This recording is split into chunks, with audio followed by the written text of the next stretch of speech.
এবার লিয়াসন নিয়ে কিছু আলোচনা করা যাক। লিয়াসন হচ্ছে যখন কয়েকটি শব্দ একসাথে সংযোগ করে উচ্চারণ করা হয়, সেটা কি আমরা লিয়াসন অথবা লিয়াসন বলে জানি। লিয়াসনের অথবা সংযোগের কিছু নিয়ম আছে। প্রথম নিয়মটি হলো আশ, ফরাসির আশ সাধারণত উচ্চারণ করা হয় না এবং ফরাসি শব্দের শেষের কনসোনেন্টটি সাইলেন্ট থাকে। এরপরের নিয়মটি হলো যদি দুটো শব্দের মধ্যে পরের শব্দটির প্রথম কনসোনেন্টটি ভাওয়েলস হয়, যেমন এ ই আই ও ইউ ইংলিশে এবং ফরাসিতে আ এ ই ও ইউ, এই 5টি ভাওয়েল যদি প্রথম কনসোনেন্ট হিসেবে একটি শব্দের মধ্যে থাকে তাহলে এখানে একটি সংযোগ স্থাপন হবে। চলুন আমরা উদাহরণস্বরূপ কিছু সংযোগ অথবা লিয়াসন দেখি। প্রথমটাতে আমরা দেখতে পাচ্ছি les amis, les amis, les amis। আপনারা নিশ্চয়ই খেয়াল করলেন শেষের এস অথবা শেষের কনসোনেন্টটি সাইলেন্ট আছে এবং এখানে একটি সংযোগ স্থাপন হচ্ছে এস এবং আ এর মধ্যে। তার প্রথম কারণ এই আমি শব্দটির মধ্যে প্রথম কনসোনেন্টটি হচ্ছে আ, সেই কারণে প্রথম শব্দের শেষের কনসোনেন্টটির সঙ্গে এস এর সঙ্গে আয়ের একটি সংযোগ স্থাপন হলো, সেই কারণে এটির উচ্চারণ হয়ে যাবে লেজামি, যার মানে অনেকজন বন্ধু। দ্বিতীয়টাতেও আপনারা দেখতে পাচ্ছেন এটির উচ্চারণ হবে des enfants, des enfants, des enfants, তার অর্থ অনেকগুলো ছোট বাচ্চা। এখানে আপনারা নিশ্চয়ই খেয়াল করলেন যে শেষের কনসোনেন্টটি সাইলেন্ট আছে এবং প্রথম শব্দের শেষের কনসোনেন্টের সঙ্গে পরের শব্দের প্রথম কনসোনেন্টের একটি সংযোগ স্থাপন হচ্ছে।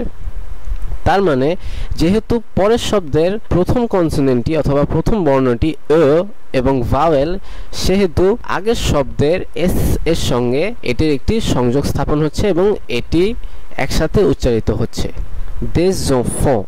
এরপরের উদাহরণটিও একই রকম, কিন্তু এখানে কিছুটা ভিন্নতা আছে। আপনারা যদি লক্ষ্য করেন তাহলে এটির উচ্চারণ হবে ces hommes, ces hommes, ces hommes, তার মানে অনেকজন পুরুষ। এখানে আপনারা নিশ্চয়ই লক্ষ্য করছেন যে আশটা সাইলেন্ট আছে, যেহেতু দ্বিতীয় শব্দের প্রথম কনসোনেন্ট হিসেবে আশটা সাইলেন্ট, সেহেতু এস এখানে ও কে একসাথে সংযোগ করে উচ্চারণ করবে। সেই কারণে আমরা দেখতে পাচ্ছি এখানে সেজ এস এর উচ্চারণটা জেড এর মতন হয়ে যাচ্ছে এবং সেজ ওম। আমরা লেখার সময় আশটাকে ব্যবহার করব, কিন্তু উচ্চারণের সময় আশটাকে আমরা সাইলেন্ট রাখবো, সেই কারণে এটির উচ্চারণ হবে সেজ ওম এবং আপনারা বাংলাতেও দেখতে পাচ্ছেন এটির উচ্চারণ সেজ ওম। এরপরেরগুলো দেখা যাক। এরপরের অ্যাডজেক্টিভগুলোতে আমরা দেখতে পাচ্ছি এখানে একটি ছোট ফ্রেজ আছে, এই ফ্রেজটির উচ্চারণ হবে le petit enfant, le petit enfant, le petit enfant। আপনারা নিশ্চয়ই বাংলাতেও এটি খেয়াল করলেন le petit enfant। এখানে যদি আপনারা ভালো করে দেখেন এই তৃতীয় শব্দের প্রথম কনসোনেন্টটি একটি ভাওয়েল, একটি ভাওয়েল হওয়ার কারণে শেষের টের সঙ্গে এই ভাওয়েলটার সংযোগ হচ্ছে এবং petit enfant উচ্চারণটা সংবলিত হচ্ছে। এর অর্থ হচ্ছে ছোট ছেলেটি। এর পরের উদাহরণটিও আমরা লক্ষ্য করছি কিছুটা ভিন্ন। এই ভিন্নতার কারণ হচ্ছে যে এখানে একটি আশ আছে এবং আশটি সাইলেন্ট হয়ে যাবে। সাইলেন্ট হয়ে যাওয়ার কারণে এসটার উচ্চারণ এস আর থাকবে না, বরং এটির উচ্চারণ জেড এর মতন হয়ে যাবে। এই কারণে এটির পুরো উচ্চারণটি হবে troisième, troisième, troisième। আপনারা নিশ্চয়ই বাংলাতেও খেয়াল করলেন এখানে লেখা আছে troisième, যার অর্থ তিনজন পুরুষ। এর পরের উদাহরণটিও একই রকম। এর পরের উদাহরণটি উচ্চারণ হবে plusieurs hôtels, plusieurs hôtels, plusieurs hôtels।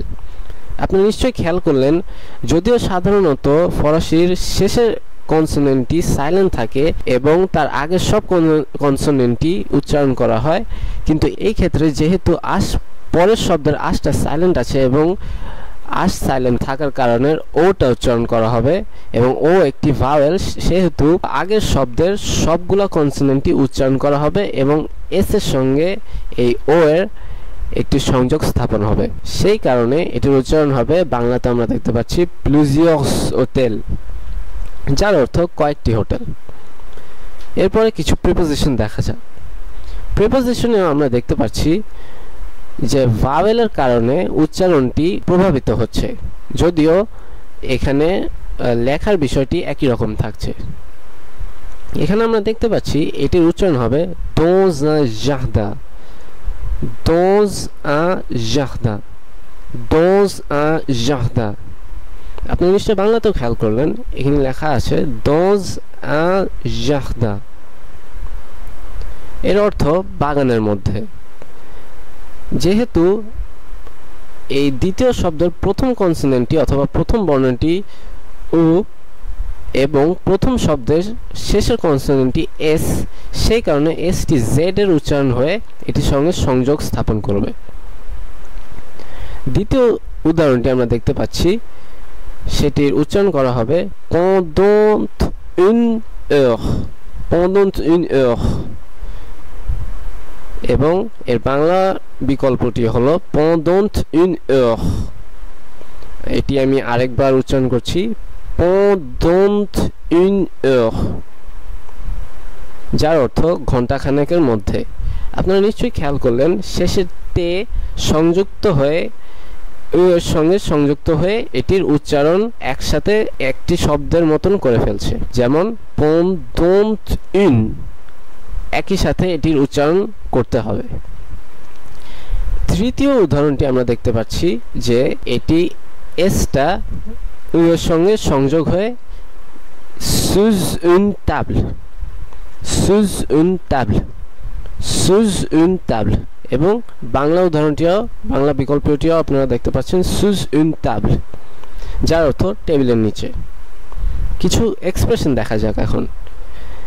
প্রথম এক্সপ্রেশনটি আমরা দেখতে পাচ্ছি, এটির উচ্চারণ হবে vis à vis, vis à vis, vis à vis, এবং বাংলা উচ্চারণটি হলো vis à vis, যার অর্থ মুখোমুখি।